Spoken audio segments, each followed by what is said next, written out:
सभी साथियों को नमस्कार।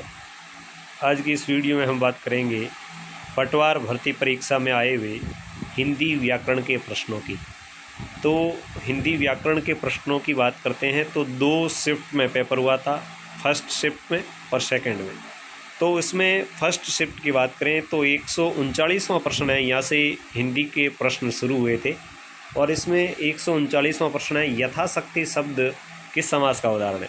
तो यहाँ पर यथाशक्ति शक्ति के अनुसार अव्ययीभाव समास है, वो बिल्कुल सही उत्तर है।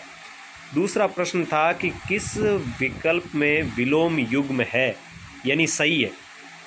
तो ए भी नहीं है, बी भी नहीं है, डी भी नहीं है, इसका सही ऑप्शन है बी, यानी सम्मुख का ठीक उल्टा होता है विमुख। फिर प्रश्न नंबर 41 था कि त्रिफला शब्द किस समास का उदाहरण है। तो त्रिफला यहाँ पर द्विगु समास का उदाहरण है। ध्यान दें, यदि बहुब्री यहाँ पे होता तो हरड़े बरड़े और आंवला 3 फल विशेष फल की श्रेणी में होने के कारण अन्य अर्थ निकलता बहुब्री, जबकि यहाँ पे बहुब्री नहीं है तो द्विगु समास सही है। प्रश्न नंबर 42 किस विकल्प में शब्द युग्म अर्थ भेद सही नहीं है। तो यहाँ पर ए भी सही है, बी भी सही है, सी भी सही है, डी नहीं है, क्योंकि आदि का अंत दिया है जो विलोम है, शब्द युग्म नहीं है, विलोम है। तो यहाँ पर इसका डी आंसर है, वो राइट है। बात करें प्रश्न नंबर 43 की, किस विकल्प में सभी शब्द परस्पर पर्यायवाची शब्द नहीं है। तो यहाँ पर हाथी गज हस्ती सही है, शिव चंद्रशेखर उमापति भी सही है, नदी सरिता और सलीला भी सही है, लेकिन ये पर्यायवाची शब्द विष्णु लक्ष्मीपति तो ठीक है, लेकिन महेश्वर नहीं होता है। प्रश्न नंबर 44 कौन सा विलोम युग्म सही है। तो इसमें सी सही है, सत्कृत और निरादृत, यानी निरादृत जिसका आदर नहीं किया गया हो, सत्कृत जिसका सत्कार किया गया हो, तो ये ठीक विलोम शब्द है। प्रश्न नंबर 45 निम्नलिखित शब्दों पर विचार कीजिए। आत्मोन्नति शब्द सही है, पाणी ग्रहण शब्द गलत है, मात्रा छोटी होती है, लखपति नहीं है, ये भी गलत है, और ध्यानाकर्षण सही है। तो इसमें ऑप्शन 1 और 4 है, वो दोनों सही है। प्रश्न नंबर 46 और प्रश्न नंबर 46 इस प्रकार था कि व्याकरण की दृष्टि से कौन सा वाक्य शुद्ध है।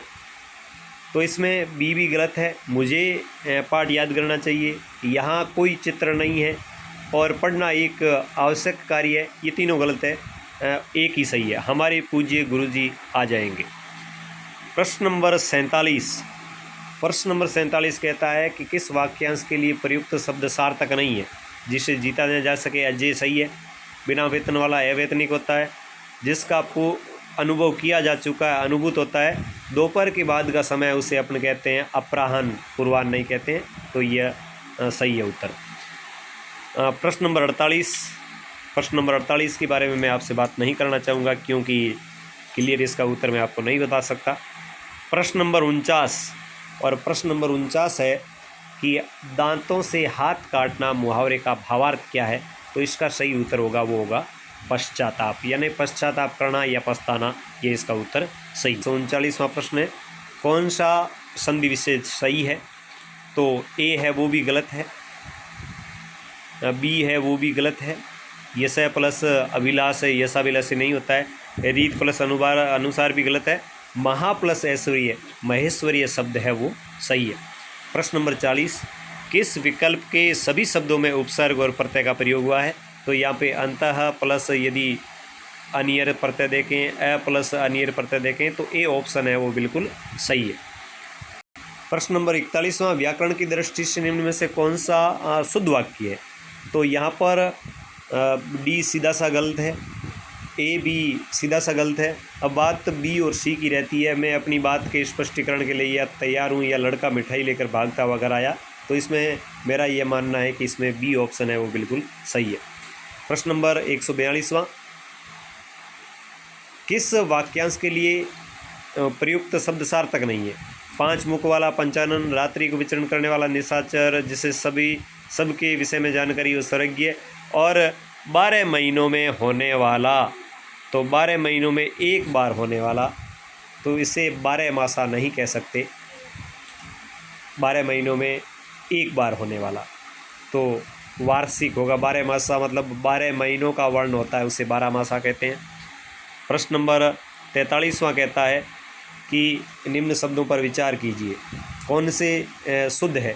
तो संवारणा सही है, श्रीमती सही है, स्थायित्व सही है, उल्लंघन गलत है। तो 1, 2 और 3 सही है। प्रश्न नंबर 44, इन युग्म शब्द अर्थभेद की दृष्टि से सही नहीं है। पास पास, फंदा और निकट सही है। परवा फिक्र और परवाह बहना सही है। चरम अंतिम और चरम चमड़ा सही है। आलोक का विलोम शब्द अंधेरा होता है, तो ये युग्म शब्द है वो सही नहीं है, वो डी ऑप्शन आपका सही होगा। प्रश्न नंबर 145वां, और 145वां प्रश्न कहता है कि धोबी का कुत्ता घर का न घाट का, जिसका कहीं ठिकाना न हो। तो यह उत्तर सही होगा। बात करें प्रश्न नंबर 146 की, तो निम्नलिखित में से किस शब्द में उपसर्ग और प्रत्यय दोनों का प्रयोग हुआ है।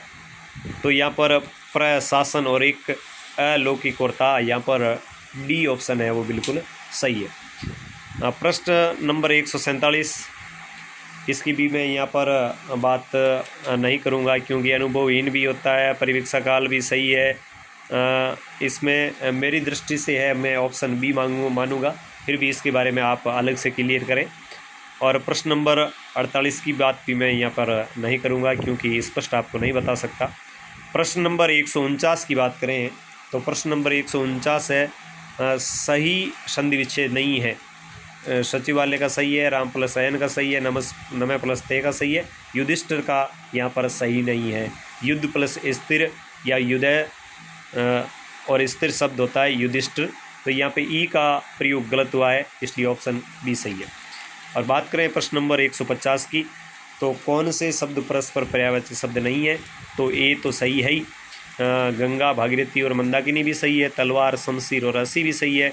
यहाँ पर सुती पुत्री सुता और तन्या होता है, तन्य है वो पुत्र के लिए आता है, तो यह बी ऑप्शन है वो सही है। आपके प्रश्न की दृष्टि से उत्तर ये सही है, लेकिन यहाँ पर यह है वो पर्यायवाची शब्द है वो गलत है। तो इस प्रकार प्रिय वृत्तियों, ये एक तरीके से हिंदी के जो प्रश्न है उनके उत्तर मैंने आपके सामने रखे। उम्मीद करता हूँ इन प्रश्नों को पढ़कर आपका पेपर के बारे में यदि कोई संशय है, प्रश्नों के बारे में कोई दुविधा है, तो वो दूर हो जाएगी। धन्यवाद।